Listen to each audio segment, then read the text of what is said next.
Hello, everyone. Welcome back. I'm Christine Dixon of The Ordinary Sacred, and I have a special video for you today. I wanted to talk about how to tend to our parts during the holidays and particularly family gatherings. So here in the US, it's the holiday season, and I know India just celebrated a big holiday, and there are holidays all through the year around the world. So you can use this for any holiday that you would like. But the reason why holidays tend to activate our systems quite a bit, there can be many reasons. One might be we have good memories, warm memories around holidays, but we've lost loved ones. And so the holidays can bring up a lot of grief over those losses. Another reason why holidays can be so activating is that there's a lot of cultural expectation around what we do, how we show up, and we may have parts who resist that because it's not authentic to us.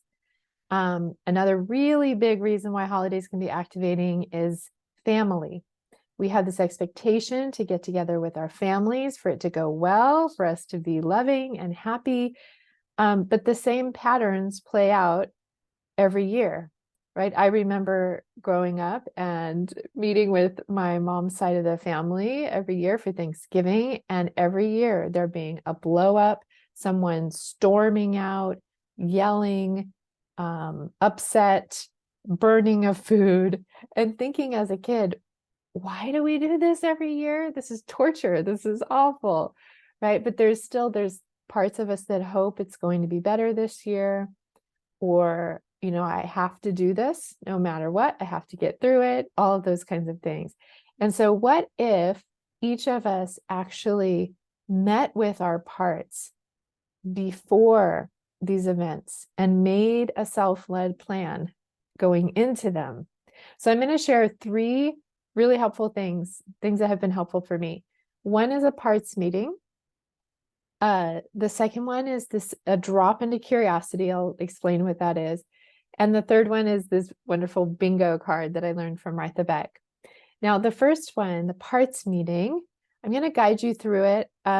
We are also going to do this this coming Tuesday's IFS community group. We meet every week on Tuesday from 1 to 2:30 p.m. Central Time. If you're curious about that, you could go to my website, theordinarysacred.com. But we are going to do this together as a community live on Tuesday. But I'll walk you through it right now as well.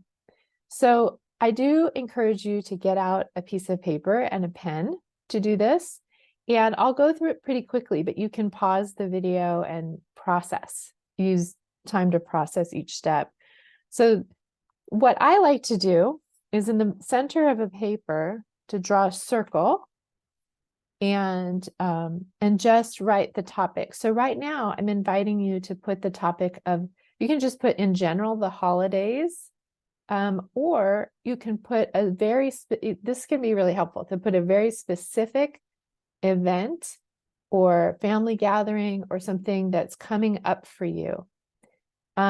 If the holidays passed for you, you can go ahead and do it about a past event too, and listen to the parts around that. But something very specific. So write that in the center of your circle. Again, whenever you need time, just pause the video. And with this as your focus, I say this is on the table. I call this a round table parts discussion. Then you want to just listen for every single part of you that is active and alive around this topic. There are no parts that can't express themselves. And so it can be helpful to tell other parts, look, when we listen to the various parts with different perspectives, it doesn't mean that we're siding with them, right? Because the you that's not a self, or the you that's not a part, the you that is the capital S self, is at the head of the table, able to take in every point of view. And that's really what we're wanting to do. So everyone is welcome to the table. So you might just first notice how you feel in your body when you just even think about attending this holiday event. Just notice it, write it down on the paper. You might notice various things. And then notice any emotional energy that comes up for you. Is there anxiety? Is there tense frustration, anger? Is there sadness? Is there excitement, right? There can be all and, right? Just notice again what emotions are present for you when you think about this event.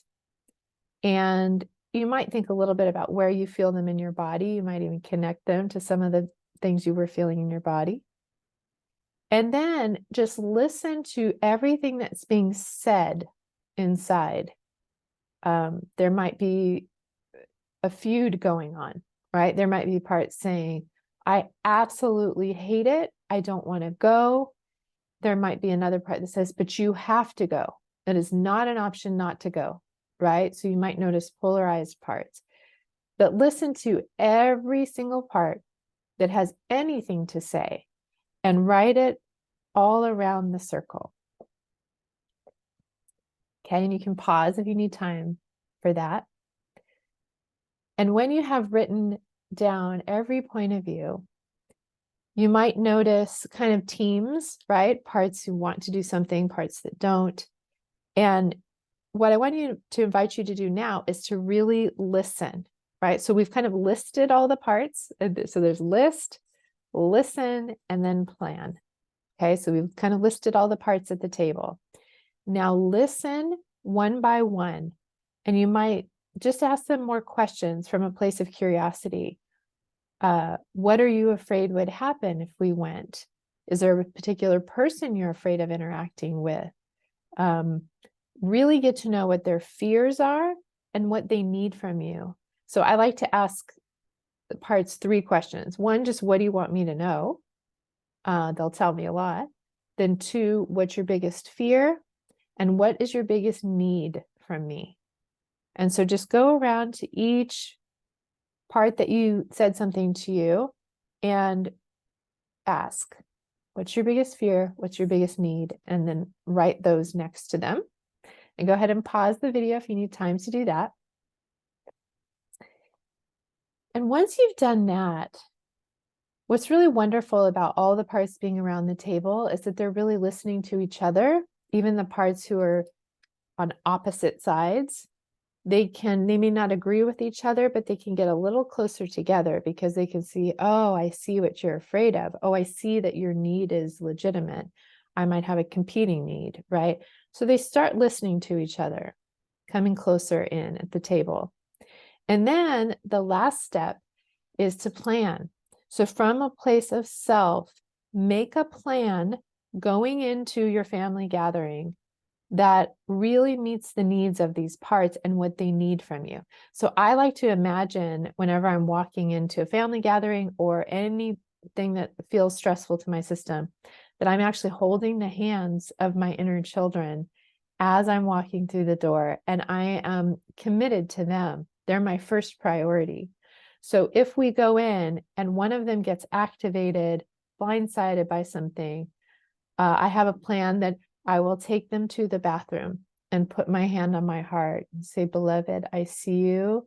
I see that this is really hard for you and I'm here with you. What do you need? Right? So my first priority is to them. And if I've listened to them beforehand, I know kind of what their concerns and fears are and what they need.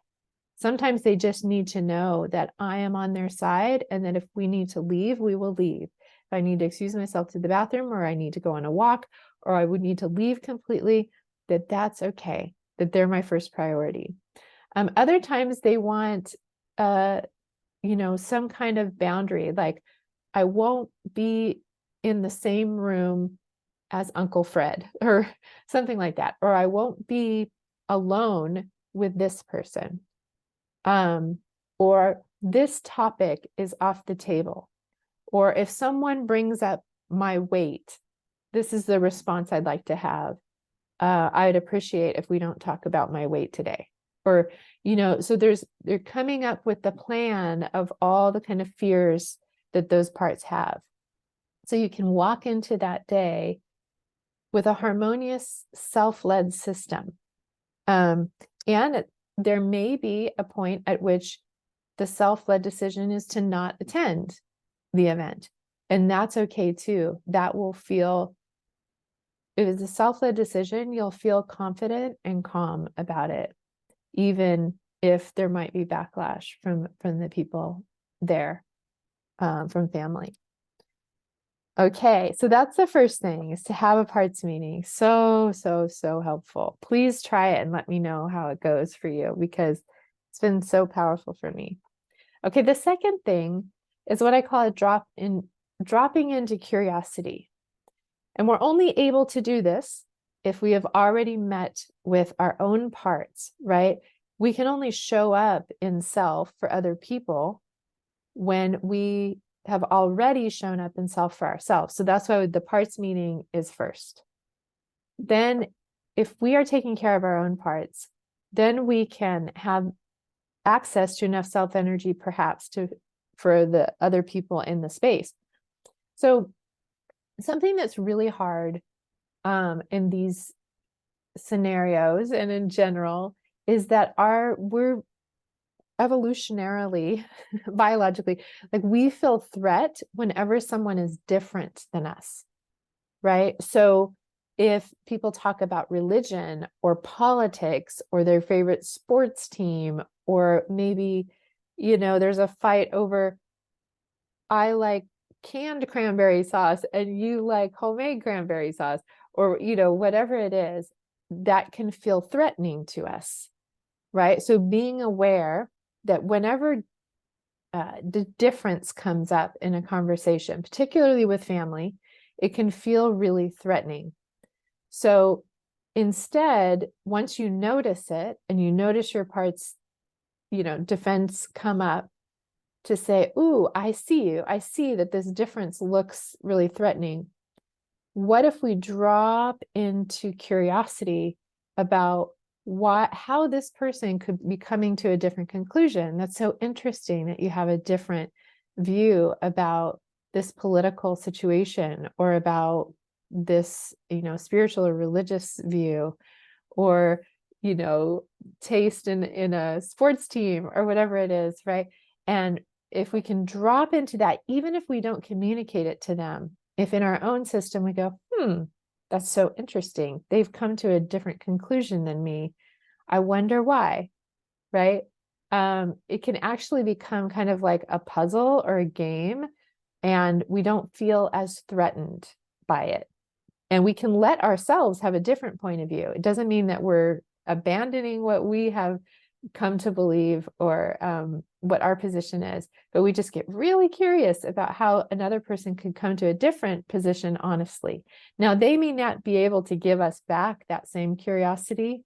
They may feel threatened by our difference, and we can just understand that and say, yeah, I see that they feel threatened by this.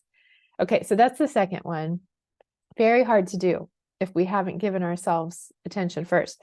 So if you find it impossible to feel curious about someone whose view is very different than you, the first step is always to go inside and really tend to your own parts that are feeling threatened.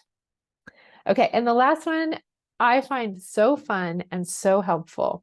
This is from Martha Beck, my mentor, and it's called Holiday Bingo. And basically, if you see a bingo card, right, and it has all of these squares, it has numbers in it, but now you can do that. You can actually make it, write it out. That it's actually a great idea. Or you can just think it up in your mind or list the things. But what you're writing down is all the things that you predict will happen at the family gathering. It can be good or bad or annoying, but it's actually more fun when they're kind of like the annoying things. So you might say, Uncle Bob is going to get drunk and fall asleep. So-and-so and so-and-so are going to get into a fight. Let's see, somebody's going to micromanage the mother-in-law is going to micromanage the way they're basting the turkey or the way they're cooking something. There's going to be a political discussion, an argument, someone's going to storm off. It could be someone's going to say this joke again, tell this story for the 50th time. Just all these little quirky things that are really unique to your family that you've seen over and over and over, or patterns, even with yourself. I'm going to respond like this, and then they're going to say that. And so all these things are on your bingo card. So then you need to have a partner or an ally in this. And it can be someone who's going to the event with you if you have a supportive partner, or sibling or something. Or it could be someone that's at a totally separate event, a friend or someone, and you can text them or communicate to them later. But you're basically saying, my partner Brian and I have like a look that we give each other when something on our bingo list has just happened. So instead of feeling overwhelmed, like, oh gosh, that happened again, we look at each other, we go, yes, it happened again. I'm marking off on my bingo card. And then you can text the person, bingo, right? Or some code, like something just happened. And it just becomes playful, right? And you actually enjoy those things. And sometimes I also, because another thing that's really activating for our system is unpredictability. So in the bingo card, we're kind of trying to predict all these things that are going to happen. And I like to make the center square something totally unpredictable that I never would have guessed would happen, because my system really hates unpredictability and blindside and gets overwhelmed. But if I could say, ooh, I just got the center bingo square, when that happens, it can be really helpful. So try that. If you try it, let me know how it goes. My partner and I have been doing this for years, and it really makes sometimes uncomfortable situations fun.